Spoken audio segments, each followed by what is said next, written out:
Welcome to the Unblock Your Business podcast. I'm Abby Rogers, success coach, business coach and hypnotherapist, and I help high achievers and business leaders master their subconscious habits for success, income goals and, above all, happiness. But success isn't just about mindset or strategy. It's about combining both and sealing the deal with a big dose of subconscious alignment, because our subconscious holds the true key to unlocking our potential. Let's dive in and look at how you can show up bigger, better and more uniquely aligned in life and business today.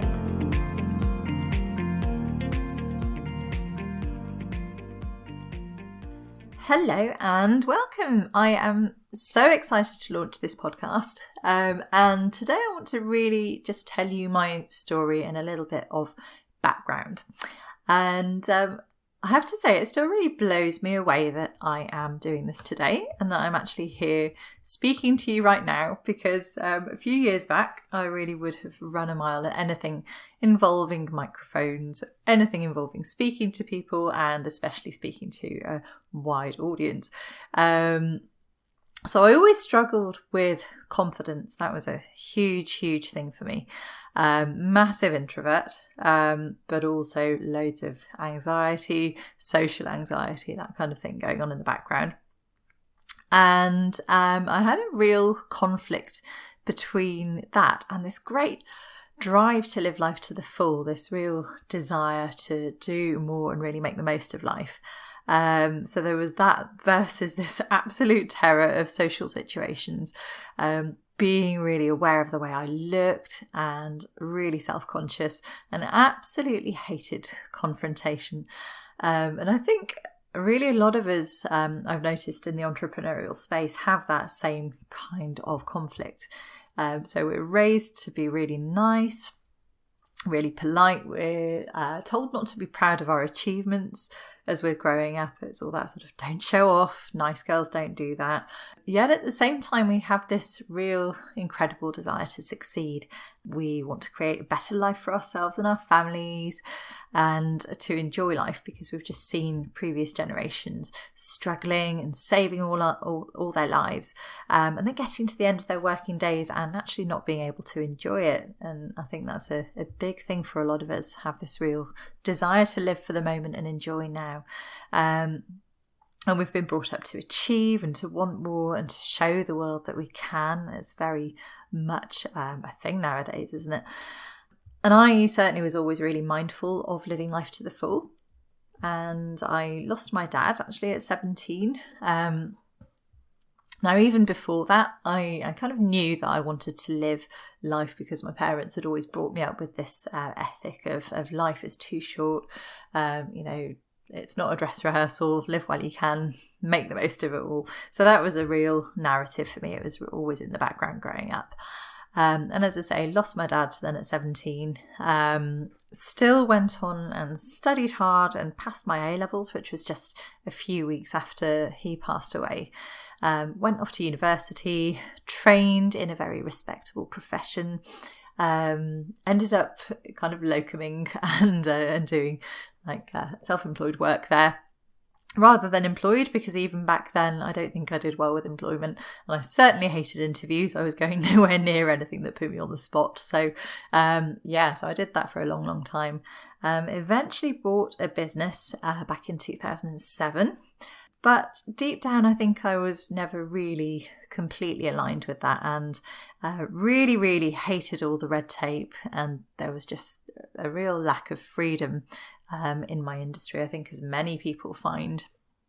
I got into work and doing what I thought I was going to be doing, helping people and really improving their lives on a daily basis.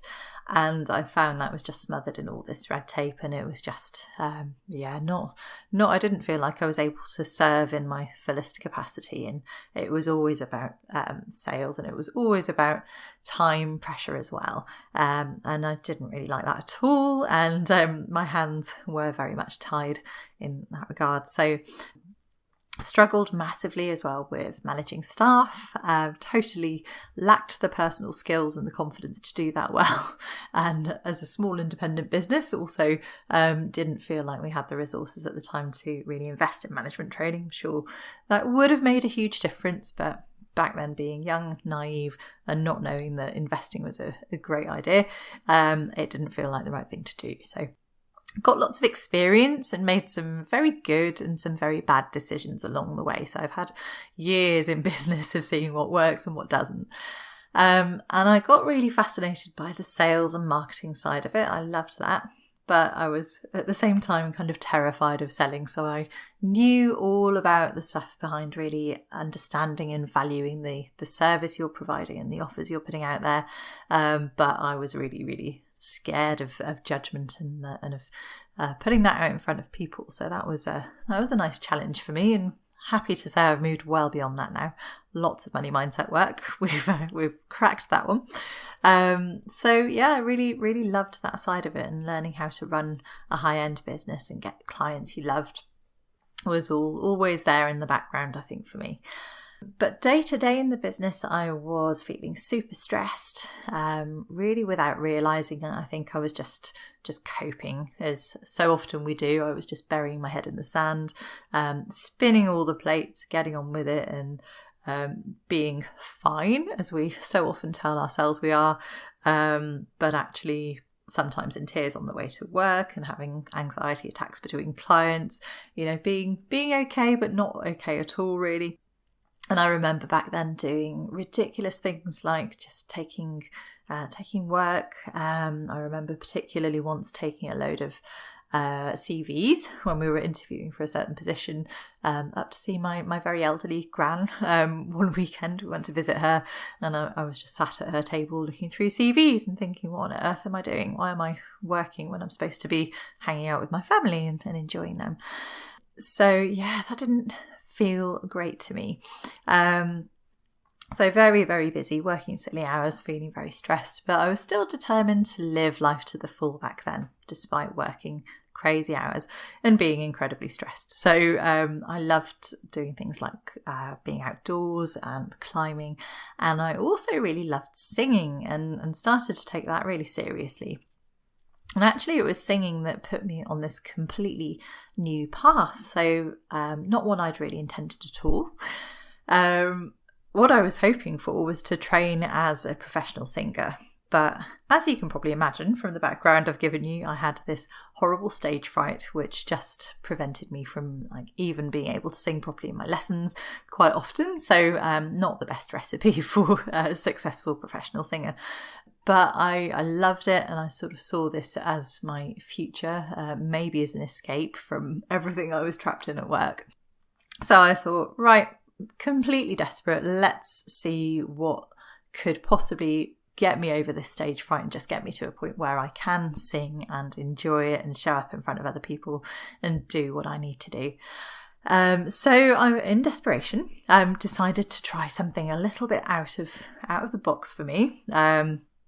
I was very sciencey. I was very scientifically trained in my work, and a big skeptic. But I decided to try hypnotherapy, and that was amazing. It completely changed my life. So, yeah, big surprise for me. What I didn't realise back then was that the type of hypnotherapy I went along for was based on neuroscience and psychology and on managing your mind in a way that really reduces anxiety and helps to overcome previous patterns of behaviour and previous kind of feelings and experiences. And it was just mind-blowing. It just sorted out my anxiety in a few sessions. Confidence skyrocketed. So not only with the singing and being able to perform, but also just confidence in general situations. Like I noticed going on the bus or the train, I was able to actually look people in the eye for the first time in years, that kind of thing. So it was big stuff. And it left me feeling really calm and really in control and able to make decisions and actually sort of mentally step back from my life and clearly see that my business at the time was just keeping me trapped. I just wasn't enjoying it, and it was far more stress than it was worth, and it wasn't really allowing me to live that life that I really wanted my business to bring me. So that was quite a revelation, really. So at first it helped me cope with that, and it helped me find strategies to reduce the workload and put my foot down where I needed to, and then eventually I was able to move on, and it had such an impact that I actually decided I needed to understand more about this hypnotherapy thing. So I trained in the type of hypnotherapy that I'd had, solution-focused hypnotherapy. So I did that, trained, got my qualifications, started working as a hypnotherapist, and then just was completely obsessed with the mind and our brains and how they work. And I've just never really stopped learning, and I've gone on to integrate coaching and business coaching with that as well, and bring a few more techniques into things to just really help people make the most of their minds. I think it's just endlessly fascinating, like how we can better ourselves. It is for me anyway. And first and foremost, it's about happiness and about enjoying life in the present moment, because that's hugely, hugely important. It's all that really matters at the end of the day, I suppose, isn't it?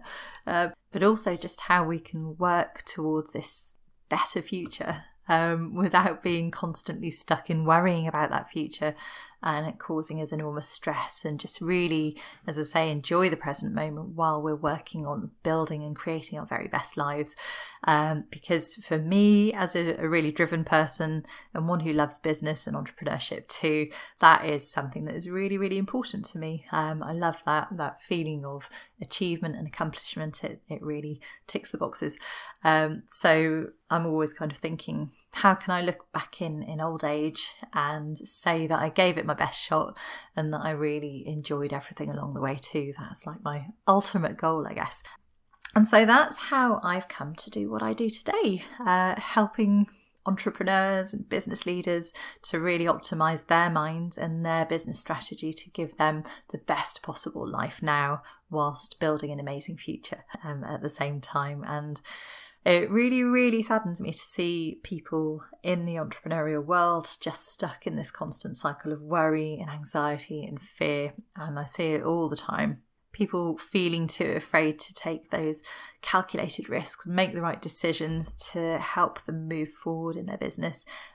People having amazing ideas and just feeling like they are not able to go ahead with them because they're talking themselves out of them, or they're comparing themselves to everybody else and just not feeling good enough, or feeling trapped and overwhelmed in their businesses, rather than having a business that brings them that freedom and joy that really they set out to achieve in the first place. So I just love helping people move through those blocks and get to a place where they are able to really enjoy their business and live life too. And that basically is why I'm here, because I want you to be able to absolutely love your business too, work with whoever you want, work the hours you want, and earn a great income so that you can lead your best life and, create that fantastic future, or just, if you've achieved success already on paper, just actually really enjoy that and genuinely feel successful too. So that's why I'm here today, because that's so important to me. And it's really my mission. You often hear people talking about their missions, but this is my personal mission, to help as many people as possible to live their best lives, because I think it's just, the most important thing. So I hope you'll join me on this journey as I bring you some amazing insights into your mind and how your mind works, and how you can use that alongside strategy and marketing methods, and those things that will help grow your business in a way that feels authentic and right to you. Now, there's always a lot of talk in the entrepreneurial world about feeling the fear and doing it anyway. That's something you'll hear a lot of the time. And pushing your comfort zone, I bet you've probably heard those phrases till they're coming out of your ears. There are definitely ways that you can move forward and grow without feeling like you're constantly pushing and constantly in fear. And that's what I really want to share with you, is how to really be empowered, how to step forward and grow and change your life without just feeling constantly in terror and stress. So I'll be here every week bringing you secrets of real success, freedom, happiness, and helping you to get your business to a place where you can show up every day, genuinely loving it and just living that best life of yours. So really can't wait to get going, and I shall see you next week. Thanks for listening. I really hope you enjoyed today's episode. If you did, it would be incredible if you could pop a review on iTunes, Google, Spotify, or your favourite podcast platform. And if you want to dive deeper, you can find me in my free Facebook group, Align Your Mind for Limitless Success, or at www.abigail-rogers.com. See you next week.